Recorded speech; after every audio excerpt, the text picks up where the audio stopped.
2019 मध्ये अजितदादा आणि तटकरेंचा शिंदेंच्या मुख्यमंत्री पदाला विरोध, संजय राऊतांच्या दाव्यानं आरोप प्रत्यारोपांच्या फैरी।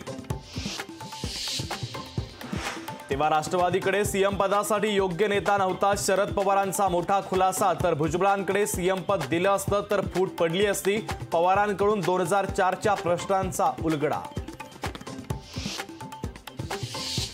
2004 पासून भाजपसोबत युती व्हावी म्हणून पवारांकडे आग्रह धरला होता, सन्मान आणि आदर असल्यानं पवारांसोबत प्रफुल्ल पटेलांनी केलं ट्विट।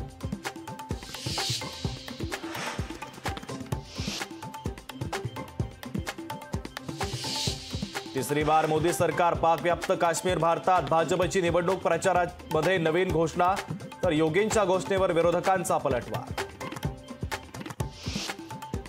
भाजप मागील 10 वर्षात विकास केला असा आव आणण्याचा प्रयत्न करतोय, मतदानामध्ये महाविकास आघाडीच्या बाजूने कौल दिसेल, नाना पटोलेंचा भाजपवर हल्लाबोल।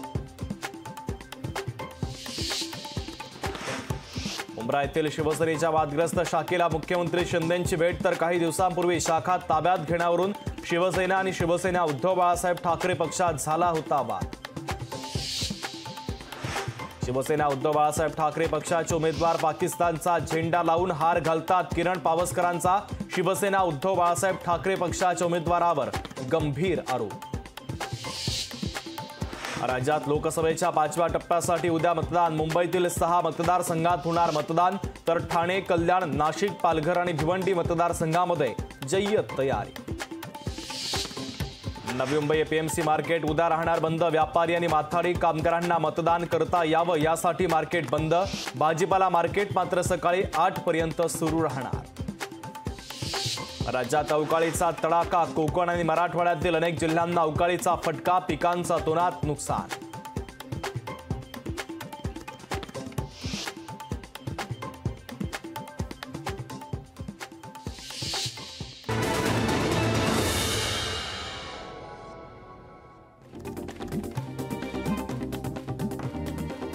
प्रयागराजच्या फुलपूरमध्ये राहुल गांधींच्या सभेत गोंधळ, सभास्थळी गर्दी अनियंत्रित झाल्यानं चेंगराचेंगरी।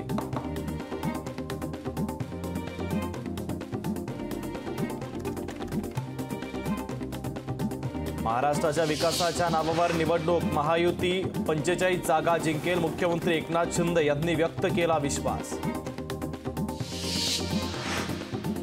उद्या राज्यातील शेवटच्या टप्प्यातील मतदान, लोकसभा निवडणूक सुरळीत पार पाडण्यासाठी मुंबईत 30,000 पेक्षा अधिक पोलिसांचा फौजफाटा। राज्यात 5व्या टप्प्याच्या मतदानासाठी खास तयारी, निवडणूक आयोगाकडून महिलांसाठी खास सखीबूथ, महिलांच्या सबलीकरणासाठी निवडणूक आयोगाचं पाऊल।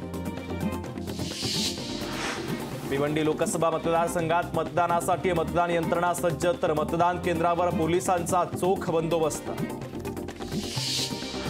मुळशी तालुक्याला वळवाच्या पावसानं झोडपलं, नुकसान भरपाईची शेतकऱ्यांची मागणी। अमरावतीच्या चिखलदऱ्यामध्ये अवकाळी पावसाची जोरदार हजेरी, तर वादळी वाऱ्यासह जोरदार गारपीट, चिखलदऱ्यातील पर्यटकांची तारांबळ। रत्नागिरी आणि चिपळूणमध्ये अवकाळी पावसामुळे वीज पुरवठा खंडित, उकाड्यापासून नागरिकांना दिलासा। पुण्यामध्ये अवकाळी पावसाची हजेरी, अवकाळीमुळे नागरिकांची धावपळ। मावळमध्ये 4 दिवसांपासून वादळी वाऱ्यासह अवकाळी पाऊस, शेतकऱ्यांचं मोठं नुकसान। अकोला जिल्ह्यातील नरनाळा वाईल्ड लाईफ सेंच्युरीमध्ये पर्यटकांना वाघाचं दर्शन।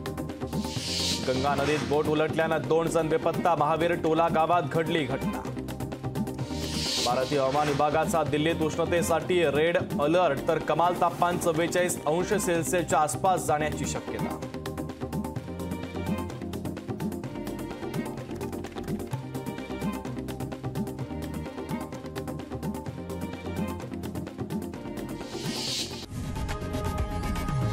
लोकशाही मराठी, ऐका, पहा, जागरूक रहा।